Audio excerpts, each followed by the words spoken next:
ಎಲ್ಲರಿಗೂ ನಮಸ್ತೆ. ಸುನಿಲ್ ಅಂತ, ವಿನೀಶ್ ದರ್ಶನ್ ಮಾರ್ವಾಡಿ ಸ್ಟೆಟ್ ಫಾರ್ಮಿಂದ ಮಾತಾಡ್ತಾ ಇರೋದು. ನಿನ್ನೆ ಮೊನ್ನೆಯಿಂದ ಒಂದು ವಿಚಾರ ಕೇಳ್ಪಟ್ವಿ. ಏನೋ ದರ್ಶನ್ ಸರ್ ಕುದುರೆ ಮಾರಾಟಕ್ಕೆ ಇಟ್ಬಿಟ್ಟಿದ್ದಾರೆ, ವಿಜಯಲಕ್ಷ್ಮಿ ಮೇಡಮ್ ಅವರು ದರ್ಶನ್ ಸರ್ ಏನೋ ತೊಂದರೆಲಿರೋದ್ರಿಂದ ಕುದುರೆ ಎಲ್ಲ ಮಾರಾಟಕ್ಕೆ ಇಟ್ಟಿದ್ದಾರೆ ಅಂತ. ದಯವಿಟ್ಟು ಖಾಸಗಿ ಚಾನಲ್ನಲ್ಲಿ ಯಾವುದೋ ಒಂದ್ರಲ್ಲಿ ನೋಡಿದೆ. ದಯವಿಟ್ಟು ಆ ಚಾನಲ್ ಅವರು ಒಂದು ಸ್ವಲ್ಪ ವಿಚಾರನ ತಿಳ್ಕೊಂಡು ಮಾತಾಡಿದ್ರೆ ತುಂಬಾ ಉತ್ತಮ.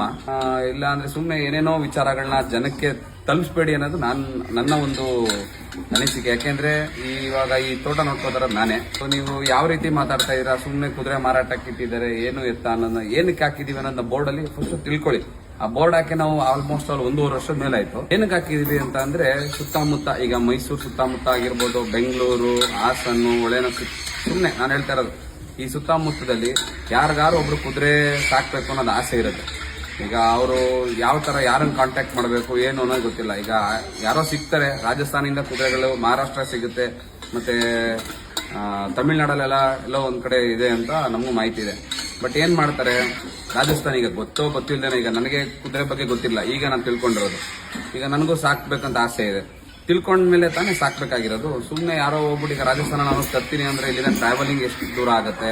ಮತ್ತೆ ಅಲ್ಲೋಗಿತ್ತಂದ್ರೆ ಈಗ ಗೊತ್ತಿರೋರೇ, ಕುದುರೆ ಬಗ್ಗೆ ಗೊತ್ತಿರೋರೇನೆ ಮೋಸ ಹೋಗ್ತಾರೆ ಒಂದೊಂದ್ಸಲಿ. ಈಗ ಪಾಪ ಏನು ಗೊತ್ತಿಲ್ಲದೆ ಹೋಗಿ ತರಕ್ ಹೋಗಿ ಮೋಸ ಹೋಗೋದು ಗ್ಯಾರಂಟಿ. ಅದಕ್ಕೋಸ್ಕರ ನಮ್ಮ ಯಜಮಾನ್ರು ಅವರ ಮನಸ್ಥಿತಿ ಏನು ಅಂತಂದ್ರೆ, ಬೇಡ ಯಾರು ಮೋಸ ಹೋಗೋದು ಬೇಡ, ತರೋಣ, ಒಳ್ಳೆ ರೇಟಿಗೆ ತರೋಣ, ಅದರಿಂದ ಒಂದು 10,000 ರೂಪಾಯಿ ಲಾಭ ಇಟ್ಬಿಟ್ಟು ಮಾರೋಣ ಅಂತ. ಇದೇ ನಮ್ಗೆ ವಿಚಾರನ ನಮ್ಗೆ ಯಾವಾಗ್ಲೂ ಹೇಳೋದವರು. ಯಾವುದೇ ಕುದುರೆ ಆದ್ರೂ ಅಷ್ಟೇ, ಇವತ್ತಿನ ದಿನ ಯಾವ ಬ್ಲಡ್ ಲೈನ್ಗಳ ಮೇಲೆ ಬರುತ್ತೆ, ಲೋಕಲ್ ಕುದುರೆಗಳು ಸಿಗುತ್ತೆ. ಈಗ ಪೋನಿ ಅಂತ ಇರುತ್ತೆ, ಟಾಂಗಾ ಕುದುರೆ ಇರುತ್ತೆ ಸುಮಾರು. ಅದರಲ್ಲೇ ಮಾರ್ವಾರಿ, ಕಾಟೇವಾರಿ ಸುಮಾರಿದೆ, ಅದರಲ್ಲೇ ವಿಭಿನ್ನ ಕುದುರೆಗಳಿರುತ್ತೆ. ಇದು ಬಂದು ನೋಡಿ, ಇದು ಬಂದು ಬರಾಕ್ ಪಿಂಟೋ ಅಂತ, ಇಲ್ಲಿದಲ್ಲ, ಇದು ಹೊರಗಡೆ ದೇಶದಿದೆ. ಸುಮ್ಮನೆ ಗೊತ್ತಿಲ್ಲದಿರೋ ಮಾಹಿತಿಗಳನ್ನ ಏನೇನೋ ನೀವು ತಪ್ಪಾಗಿ ತಿಳಿಸಿದ್ರೆ ಅದು ತಪ್ಪಾಗುತ್ತೆ.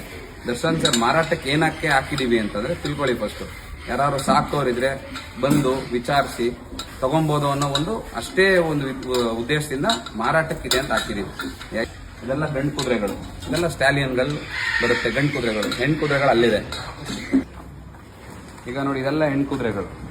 ಹೆಣ್ಣು ಕುದುರೆಗಳಲ್ಲಿ ಕೊಟ್ರೆ ಜನಕ್ಕೆ ಅದು ತಪ್ಪಾಗಿ ಅರ್ಥ ಮಾಡ್ಕೊಳ್ಳಿ. ನಾವು ಏನು ಕೇಳ್ತೇವೆ ಅಂದ್ರೆ, ಇದು ನಮ್ದು ವಹಿವಾಟು ನಡೀತಾ ಇರುತ್ತೆ. ಈ ಕುದುರೆ ತರ್ತೀವಿ, ಈಗ ಇದು ತಂದು ಆಲ್ಮೋಸ್ಟ್ ಒಂದು 4 ತಿಂಗಳಾಯ್ತು. ಇದು ಬಂದು ರಾಜಸ್ಥಾನದಿಂದ ಬಂದಿದೆ. ಆ ಥರ ಕುದುರೆಗಳು ತರ್ತೀವಿ, ಯಾರು ಇಷ್ಟ ಇರೋರು ಬಂದು ತಗೊಂಡು ಅವ್ರ ಹತ್ರ ಸಾಕ್ಬೇಕು ಅಂತ ಅನ್ಸಿದ್ರೆ ಖಂಡಿತ ಸಾಕ್ಬೋದು. ಯಾರು ಇಲ್ಲೇನು ಕುದುರೆ ಸಾಕಕ್ಕೆಲ್ಲ ಯಾವುದು ಇದಿಲ್ಲ, ನಿರ್ಬಂಧನಗಳಿಲ್ಲ. ಸೊ ಕುದುರೆ ಸಾಕೋರಿದ್ರೆ ಸಾಕ್ಬೋದು. ಅಂಡ್ ಈಗ ನಮ್ದೊಂದು ಕೆಟ್ಟ ಸಮಯ, ಕೆಟ್ಟ ಗಳಿಗೆ ನಡೀತಾ ಇದೆ, ಏನೂ ಮಾಡೋಕ್ಕಾಗಲ್ಲ. ಒಳ್ಳೇದಾಗತ್ತೆ, ಒಳ್ಳೆಯವ್ರು ಒಳ್ಳೇದೇ ಆಗ್ಲೇಬೇಕು. ನಾವೇನ್ ಹೇಳಕ್ ಬರ್ತಾ ಇದೀವಿ ಅಂತಂದ್ರೆ, ನಮ್ಮ ಯಜಮಾನ್ರು ಹೊರಗಡೆ ಇದ್ದಾಗ ಎಷ್ಟು ಜನಕ್ಕೆ ಜೀವನಾಂಶ ನಡೀತಿತ್ತು ಅಂಡ್ ಎಷ್ಟು ಜನಕ್ಕೆ ಕೆಲಸ ಸಿಗ್ತಿತ್ತು ಅದೆಲ್ಲ ನಾವೇನು ಹೇಳ್ಬೇಕಾಗಿಲ್ಲ, ಅದೆಲ್ಲ ಪ್ರತಿಯೊಬ್ಬರಿಗೂ ಗೊತ್ತಿದೆ. ಅಂಡ್ ಲಾಕ್ಡೌನ್ ಸಮಯದಲ್ಲಿ ಯಜಮಾನ್ರು ಒಂದು ಕರೆಗೆ ಎಷ್ಟು ದೇಣಿಗೆ ಬಂತು ಸರ್ಕಾರಕ್ಕೆ, ಅದರಿಂದ ಎಷ್ಟು ಮೂಕು ಪ್ರಾಣಿಗೆ ಹೊಟ್ಟೆ ತುಂಬಿತು, ಅದನ್ನ ನಾವೇನು ಹೇಳ್ಬೇಕಾಗಿಲ್ಲ. ನಿಮ್ಮ ಒಂದು ಚಾನೆಲ್ಗಳಲ್ಲೇ ನೀವೇ ತೋರಿಸಿದ್ದೀರಾ. ಅಂಡ್ ನಮ್ಮ ಲಾಸ್ಟ್ ಏನ್ ಹೇಳಕ್ಕೆ ಬರ್ತಾ ಇದೀನಿ ಅಂದ್ರೆ, ದಯವಿಟ್ಟು ನಮ್ಮ ಯಜಮಾನ್ರ ವಿಚಾರದಲ್ಲಾಗ್ಲಿ, ನಮ್ಮ ತೋಟದ ವಿಚಾರದಲ್ಲಾಗ್ಲಿ, ಮತ್ತೆ ಅವರ ಫ್ಯಾಮಿಲಿ ವಿಚಾರದಲ್ಲಾಗ್ಲಿ ದಯವಿಟ್ಟು ತಪ್ಪು ಸಂದೇಶಗಳನ್ನ ಕೊಡಬೇಡಿ ಪ್ಲೀಸ್ ಅಂತ ಕೇಳ್ಕೊತಾ ಇದ್ದೀನಿ. ದಯವಿಟ್ಟು ನಮ್ಮ ಹಂಬಲ್ ರಿಕ್ವೆಸ್ಟ್, ಇದನ್ನ ಸರಿಯಾದ ರೀತಿಲಿ ಸರಿಯಾದ ಮಾಹಿತಿಗಳು ಕೊಡಿ. Thank you.